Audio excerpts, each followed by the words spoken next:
இவரை பிடிக்காத மனிதன் இல்லவே இல்லை. நான் என்ற ஆடம்பரம் எப்போதும் இல்லாதவர். திமிரு பிடிச்சவன் படம் பெயர்தான். ஆனால் உண்மையில் இளைஞர்கள் நேசிக்கும் ரோமியோ இவர்.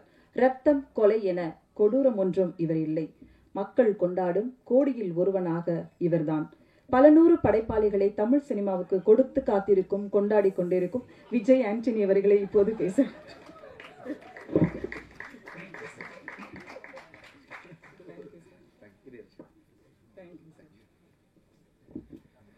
உங்கள் எல்லாருக்கும் என்னுடைய மாலை வணக்கம். ரொம்ப சந்தோஷமாக இருக்குது. ரொம்ப நன்றி. Thank you so much. தேங்க்யூ.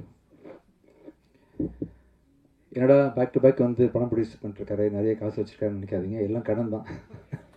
கடன் தான், மாதம் மாதம் வட்டி தான் சார். அதையும் சொல்லிடுங்க சார் கூட.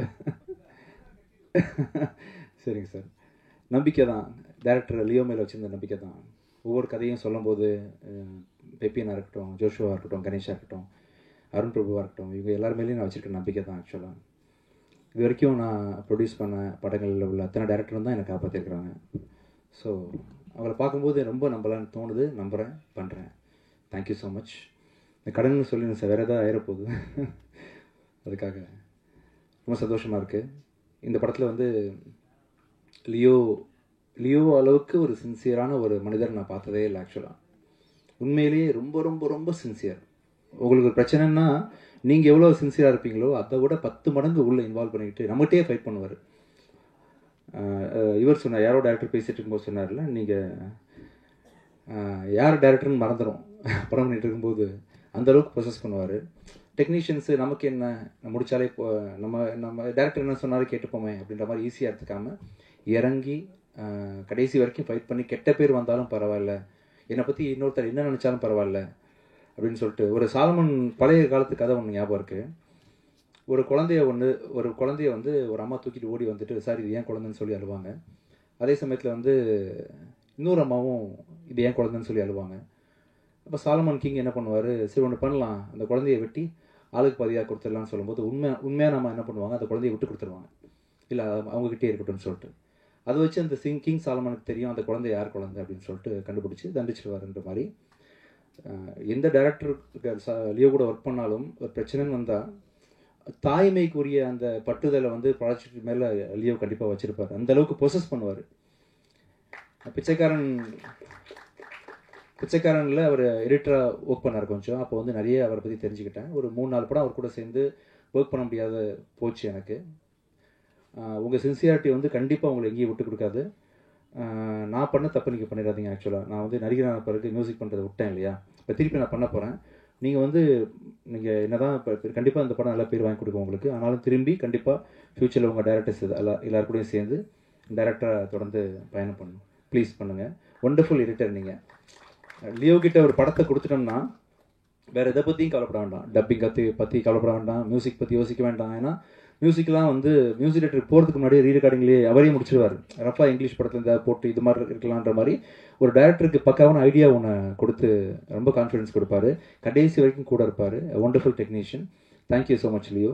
நல்ல ஒரு ப்ராஜெக்ட் கொடுத்துருக்கீங்க. இந்த படம் வந்து பார்த்து தான் எல்லோரும் வாங்கினாங்க. ஸோ அது பார்த்து வாங்கினது காரணம் உங்கள் உழைப்பு தான், உங்கள் ட்ரீம் தான். ஒரு 3-4 வருஷம் கஷ்டப்பட்டு ஒரு படத்தை கொண்டு வந்து எங்கள் கம்பெனிக்கு கொடுத்து அஜயவும் நீங்கள் வந்து நடிக்க வச்சுருக்கீங்க. அஜய் வந்து அந்த பொண்ணை ரேப் பண்ணுவீங்களா? இப்போ என்ன பண்ணுவீங்க ஆக்சுவலாக? இல்லை ரேப் பண்ணி கொலை பண்ணுறதான கதை ஆக்சுவலாக. எத்தனை பொண்ணுங்கள? 5-6 பேர். 5-6. அதுதான் என்னன்றதை நீங்கள் படம் பார்க்கும்போது புரியும் உங்களுக்கு. இந்த படத்தில் வந்து நடித்த அத்தனை கலைஞர்களும் ஆர்டிஸ்ட்டும் உங்களை மெலோடவுன் பண்ணுன்னு சொல்லுவார்லம்மா. ஆக்சுவலாக சொன்னார்ல, எப்படி பண்ணுவார் ஆக்சுவலாக? நான் என் ஒய்ஃபை பண்ணணும், அதுக்கு தான் கேட்குறேன். எப்படி நீ அந்த மாதிரி பண்ண வருவாங்களா? சரி சரி சரி சரி சரி லியோ, கற்றுக்கிறேன். அதையும் நான் கற்றுக்கிறேன். அப்புறம் வந்து நாங்களாம் சித்தராக முடியுமா லியோ? அந்த மச்சக்கன்னி சித்தர்னு யாரோ சொன்னீங்களா, அது பேர் என்ன? மச்சக்கன்னி சித்தரா? மச்சேந்திரரா? இன்னொரு மச்சக்கன்னி மாதிரி கேட்டுச்சு, மச்சமுனி. மேரேஜ் ஒரு தடவை ஆனவங்கலாம் சித்தராக முடியுமா? சரி சரி சார், நீங்கள் சொல்லுங்கள் சார். மகனி சார், ஆக முடியுமா? சித்தராக முடியுமாண்ணா? நான் இதாக செய்ய முடியுமா சார் ஃப்யூச்சரில்? சித்தராது ஒழுக்கத்தை கடைபிடிக்குமா? அப்போ சார் நீங்கள் சித்தர் சார், தனஞ்சன் சார். நீங்கள் சித்தர். தேங்க்யூ. ரொம்ப சந்தோஷமாக இருக்குது. இதே மாதிரி ஆக்சுவலாக வந்து இன்னொரு முக்கியமான ஒரு மீட் ஒன்று இருக்குது. இந்த படத்தை போட்டு காமிச்சு முக்கியமான டேரக்டர்ஸ்க்கெலாம் போட்டு காமிச்சு அதை வந்து பெரிய செலிப்ரேஷன் மாதிரி கொண்டாடணும் பிஃபோர் ரிலீஸ்னு நினச்சோம். அப்போ தான் ஒரு பெரிய ஈவெண்ட்டு பண்ணணும். இப்போ ட்ரெய்லர் மட்டும் சும்மா லான்ச் பண்ணிடலாம்னு நினைக்கும் போது தனஞ்சயன் சார் தான் பேஸ் பண்ணாங்க. இல்லை அப்படி பண்ணாதீங்க, நீங்கள் எல்லாரையும் கூப்பிட்டு ஃபஸ்ட்லேருந்தே நீங்கள் செலிப்ரேஷன் ஆரம்பிச்சிருங்க அப்படின்னு சொன்னதுனால நீங்கள் சொன்னதால் இந்த ஃபங்க்ஷன் பண்ணேன் சார். Thank you so much. கண்டிப்பாக இந்த படம் வந்து பெரிய நல்ல ஒரு படமாக அமையும். இன்றைக்கி வந்து இந்த மார்கனோட ட்ரெய்லர் லான்ச், ஆடியோ லான்ச்ன்ற தாண்டி எனக்கு ரொம்ப சந்தோஷமான விஷயம் வந்து என்னோடய லைஃப்பில் ஒவ்வொருத்தருக்கும் முக்கியமான ஒரு தருணங்கள் இருக்கும் இல்லையா. பிறந்தோன்றது முக்கியமான தருணம், கடைசியில் சாவ போகிறோன்றது முக்கியமான 2 முக்கியமான டேட் நம்ம எல்லாருக்கும் இருக்கிற மாதிரி லைஃப்பில் மேரேஜ்ன்றது ஒரு முக்கியமான தருணன்ற மாதிரி, வேலை கிடைச்சிது, ஃபஸ்ட்டு சம்பளம் வாங்கணும், ஃபஸ்ட்டு வேலை கிடைச்சதுன்றதெல்லாம் முக்கியமான தருணங்கள்ன்ற மாதிரி என் லைஃப்பில் ஒரு முக்கியமான மைல் ஸ்டோன் அமைச்சு கொடுத்த சசி சார் வந்து டிஷ்யூம் படத்தின் மூலமாக என்னை மியூசிக் டைரக்டர் ஆக்குனார். எத்தனை படங்கள் நடித்தாலும், எத்தனை படங்கள் நான் டைரக்ட் பண்ணாலும் நடித்தாலும், 1000 படங்கள் பண்ணாலுமே ஒரு பிச்சைக்காரனுக்கு ஈக்குவலாக எந்த படமே என்னால் பண்ண முடியாது. ஸோ மியூசிக் டைரக்டராக அறிமுகப்படுத்தி திருப்பி ஒரு 10 வருஷம் கழிச்சு திருப்பி நீங்கள் ஹீரோவாக எத்தனை ஃப்ளாப் கொடுத்தாலும் நீங்கள் நிற்கலாம், அந்தளவுக்கு உங்களுக்கு ஸ்ட்ராங்கான படம் பண்ணுறேன்னு சொல்லிட்டு என்னை நிற்க வச்சு ஒரு ஸ்ட்ராங்கான படம் பண்ணி கொடுத்த சசி சார் அவரோட டைரக்ஷனில் அடுத்த படம், அதுவும் முக்கியமாக வந்து அஜய்க்கு ஈக்குவலான ஒரு ரோல் கொடுத்து நீங்கள் பண்ணது ரொம்ப சந்தோஷம் சார் எனக்கு. இந்த ஈவெண்ட்டில் அதை நீங்கள் அறிவிச்சதும் சரி, செகண்ட் படமாகவே அஜய்க்கு ஒரு பிளெஸிங்காக அமைஞ்சது எல்லாமே மிகப்பெரிய சந்தோஷம் கொடுத்துருக்கு எனக்கு. மற்றும் இந்த ஃபங்க்ஷனுக்கு வந்து லியோ மாதிரி ஒரு நல்ல டைரக்டர் இண்டஸ்ட்ரி கிடச்சதுக்கு முக்கியமான காரணம் சிவி குமார் சார் நீங்கள் தான் சார். ஆக்சுவலாக ஒரு ப்ரொடியூசருக்கு எவ்வளோ கன்விக்ஷன் கான்ஃபிடன்ஸ் இருந்தால் எடிட்டர் மேலே, நீங்கள் பேக் டு பேக் 15 படம் பண்ணியிருக்கீங்களா சார். 15 படத்தை நீங்கள் அவரை வச்சு நீங்கள் பண்ணது வந்து மிகப்பெரிய என்கரேஜ்மெண்ட். கண்டிப்பாக ரொம்ப மிகப்பெரிய நன்றிகள் உங்களுக்கு சார். அம்மகிருஷ்ணன் சிவா சார், எங்கே இருந்தாலும் நீங்கள் இருக்கீங்கன்ற ஒரு நம்பிக்கை எனக்கு எப்போவுமே இருந்துகிட்டு இருக்கோம் சார். இந்த நிகழ்ச்சிக்கு வந்த எங்களை சிறப்பித்த உங்களுக்கு மிக்க நன்றி. இங்கே நிறைய பேர் நான் மறந்துருப்பேன், உங்கள் எல்லாருக்கும் மிக பணிவான நன்றிகளை தெரிவிச்சுக்கேன். Thank you so much. தேங்க்யூ. கேள்வி ஏதாவது நீங்கள் கேட்கணும்னா கேட்கலாம், நான் பதில் சொல்கிறேன். அனைவருக்கும் வணக்கம். இங்கே கூடியிருக்கும் மேடையில் வந்திருக்கும் அனைவருக்கும், பத்திரிகை நண்பர்கள் அனைவருக்கும் என்னுடைய வணக்கம். இது இங்கே இந்த ஸ்டேஜில் நான், லியோ, அப்புறம் விஜய் ஆண்டனி சார் 3 பேருக்குமே டெபியூட் வந்து ஆகஸ்ட் 15, 2012 தான். எங்கள் படம் அட்டகத்து ரிலீஸ் ஆச்சு, அவர் படம் நான் ரிலீஸ் ஆச்சு. இன்னைக்கு லியோ அவரோட படத்தில் அவரோட ப்ரொடக்ஷனில் டெபியூட் ஆகிறது எனக்கு ரொம்ப சந்தோஷம். லியோ வந்து எனக்கு ஒரு யங்கர் பிரதர் மாதிரி தான். எனக்கு ஆரம்ப காலத்துலேருந்து என்னோடய சினிமா லைஃப்பில் எனக்கு வந்து ஒரு பேக் போனாக இருந்து என் கூட இவ்வளோ பெரிய வெற்றிகளுக்கு ஒரு முக்கியமான காரணமாக இருந்தது லியோ ஜான் பால். அவர் வந்து நானும் நல்லா பேசிகிட்டு இருப்போம். Is not editor, is a director. அவர் வந்து ஆரம்பத்துலேருந்தே அவர் டைரக்டர் தான். ஏன்னா அவர் ஒரு படத்தில் ஒர்க் பண்ணுறாருன்னா அந்த படத்தில் வந்து வெறும் எடிட்டிங்கோடு அவர் நிப்பாட்டுறதில்லை. அவர் மியூசிக்கில் உள்ளே போயிட்டு சவுண்ட் எஃபெக்ட்ஸ் வரைக்கும் உள்ளே போயிட்டு ஒவ்வொரு ஃப்ரேம்லேயும் இது இப்படி வரணும். ஒரு ஃப்ரேமில் சிஜி தப்பாக இருந்தால் கூட அந்த ஒரு ஃப்ரேமுக்காண்டி நான் ஒரு 8 மணி நேரம் 9 மணி நேரம் ஒர்க் பண்ணக்கூடிய அளவுக்கு ஹெவி, ரொம்ப பெரிய டெடிகேட் போட்டு ஒர்க் பண்ணக்கூடிய ஒரு கேரக்டர். அதே மாதிரி இந்த படமுமே வந்து இந்த படம் அவர் என்னைக்கு இந்த கதையை அவர் யோசிக்க ஆரம்பிச்சாலும் அன்னையிலேருந்து என் கூட டிஸ்கஸ் பண்ணிட்டு இருக்காரு. நானும் இவரும் வந்து இந்த படத்தை பற்றி, இந்த படத்தோட கதையை பற்றி, அதை பற்றி ரொம்ப நிறைய டிஸ்கஸ் பண்ணியிருக்கோம். அவரோட கடுமையான உழைப்புக்கும் அவரோட ரொம்ப ஒரு இயல்பாகவே அவர் ஒரு ரொம்ப நல்ல மனிதரும் கூட.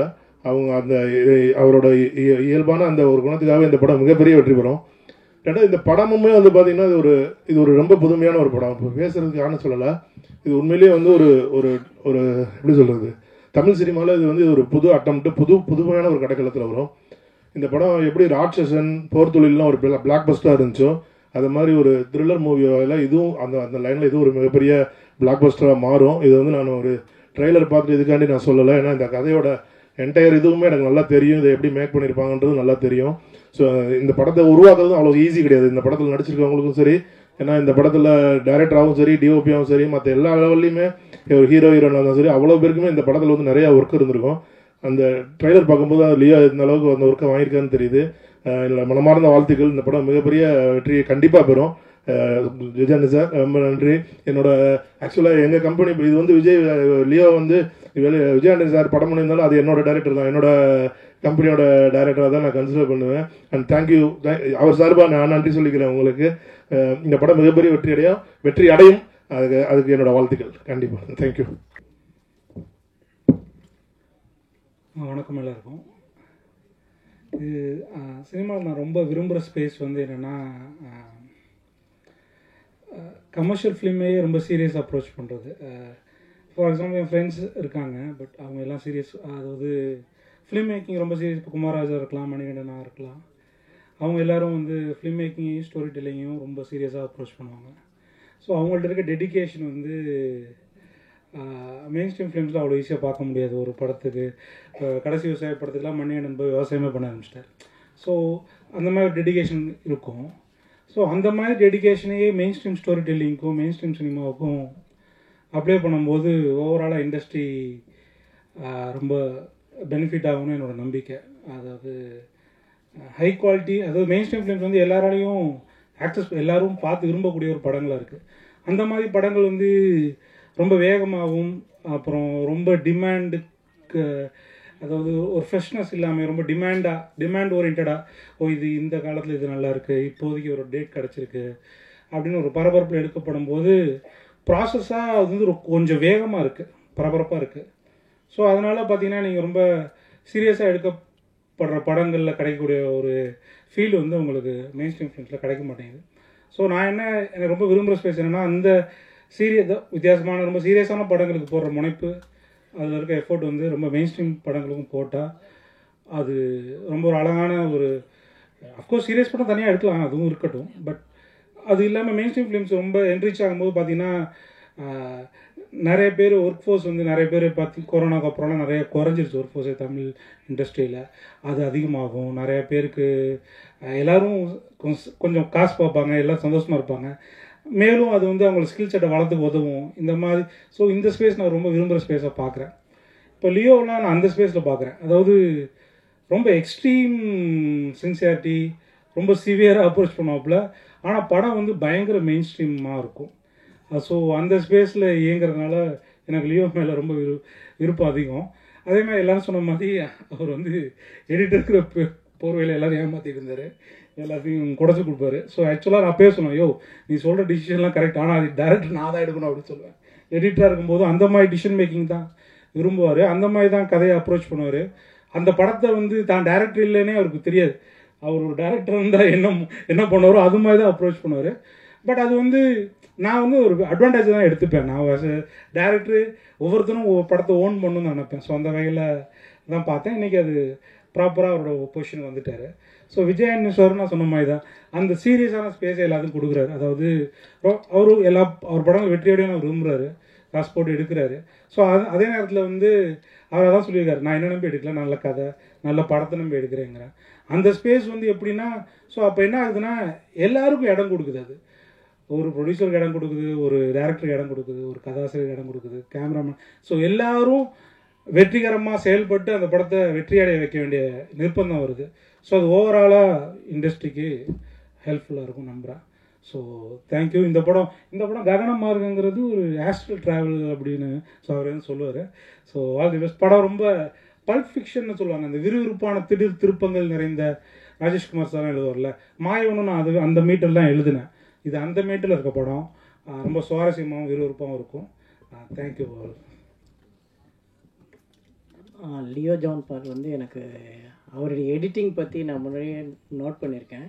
இவர் கூட எப்பயாவது ஒர்க் பண்ண முடியும் அப்படின்றது இது வரைக்கும் ஒர்க் பண்ண முடியல. இந்த படம் வந்து ஒரு டைரக்டராக பார்க்கும்போது இந்த படத்தினுடைய ட்ரெய்லர் வந்து ஒரு தடவை போட்ட பிறகு இது ரெண்டாவது தடவை பார்க்க முடியுமா, இந்த கட்ஸ் வந்து அவ்வளோ இன்ட்ரெஸ்டிங்காக இருந்துச்சு. கட்ஸும் சரி மியூசிக்கும் சரி ரொம்ப கரெக்டாக, ரொம்ப ஒரு த்ரில்லர் படத்துக்கான ஒரு ஃபினிஷிங் இருந்துச்சு படத்தில். அந்த ட்ரெய்லரில் அந்த டோட்டல் ஸ்ட்ரக்சர் வந்து ரொம்ப நல்லா இருந்தது. All the best Leo. விஜய்க்கு வந்து நான் முன்னே சொல்லிட்டேன். அதேமாதிரி சாங் விஜய் அந்த ரொமான்டிக் சாங் நல்லா இருந்தது, கேட்சியாக இருந்துச்சு. Thank you, good. ஓகே. ஸோ இந்த டீம் வந்து இந்த ட்ரெய்லர் பார்க்கும்போதும் அந்த சாங் பார்க்கும்போதும் கண்டிப்பாக இந்த படம் ஒரு ஹிட் அப்படிங்கிற ஒரு லுக் எனக்கு கிடைச்சிது. இந்த நம்பிக்கை வந்து கண்டிப்பாக உண்மையாகும் அப்படிங்கிற வாழ்த்துக்களோடு நான் முடிச்சுக்கிறேன். அப்புறம் இந்த மேடையை வந்து நான் இன்னொரு விஷயத்துக்காகவும் நான் ஷேர் பண்ணுறேன். இந்த மேடையில் நான் இன்னொரு விஷயத்தையும் ஷேர் பண்ணிடுறேன். 2006 நானும் விஜய் ஆண்டனியும் விஜய் ஆண்டனி நான் டிஷ்யூமில் இன்ட்ரடியூஸ் பண்ண அந்த படம் வந்து 2006 டிஷ்யூம் ரிலீஸ் ஆச்சு. அதுக்கப்புறம் 2016 பிச்சைக்காரன் ரிலீஸ் ஆச்சு. இது எங்கள் காம்பினேஷன் வந்து தமிழில் மட்டும் இல்லாமல் தெலுங்குலேயும் பெரிய ரீச் ஆச்சு, பெரிய ஹிட் கொடுத்தது எங்களுக்கு. ஸோ இந்த நாங்கள் 2 பேரும் சேர்ற அடுத்த படம் வந்து என்னுடைய அடுத்த படமாக வரப்போகுது. நானும் விஜய் ஆண்டனி மறுபடியும் ஒன்றா சேர்றோம். அதில் இன்னொரு முக்கியமான விஷயம் வந்து இந்த படத்தில் நடிச்சிருக்கிற அஜய் வந்து நான் டிஷ்யூமில் அவர் கூட ரெக்கார்டிங்கில் இருக்கிறப்ப ஷட்டில் காக் ஆடுவோம். நானும் அஜயோட அப்பாவும் ஷட்டில் காக் ஆடிட்டு இருக்கும்போது அந்த காக்கு தூக்கி போடுற பையனை, சின்ன பையன் 3 வயசுன்னு நினைக்கிறப்ப, அப்படி பார்த்து அந்த பையனை இப்போ என்னுடைய படத்தில், என்னுடைய அடுத்த படத்தில் விஜய் ஆண்டனிக்கு ஈக்குவலான ஒரு ரோல் 2 டபுள் ஹீரோ சப்ஜெக்ட் பண்ணுறேன். அதில் ஒன்று விஜய் ஆண்டனி, இன்னொன்று அஜய். ஸோ இந்த 2 பேர்த்தையுமே நான் என்னுடைய அடுத்த படத்தில் கொண்டு வர்றது வந்து எனக்கு ரொம்ப ரொம்ப பெருமையாக இருக்குது. எங்களுடைய இந்த படம் என்னுடைய அடுத்த படம் வந்து ரொம்ப ரொம்ப என்னுடைய close to my heart movie. சில படங்கள் மட்டும்தான் ரொம்ப க்ளோஸாக பண்ணுவோம்னு நினைக்கும் இல்லையா, அந்த மாதிரி ஒரு படம் அந்த படம். அந்த படத்தில் எனக்கு ரொம்ப பிடிச்சமான விஜய் ஆண்டனியும் அவருடைய சிஸ்டர் சன் அஜயும் நடிக்கிறதுல எனக்கு ரொம்ப ரொம்ப சந்தோஷம். உங்களுடைய வாழ்த்துக்கள் இந்த படம் மாதிரி அந்த படத்துக்கும் இருக்கணும்னு வேண்டிக்கிறேன். இப்பயே வாழ்த்துக்கள்.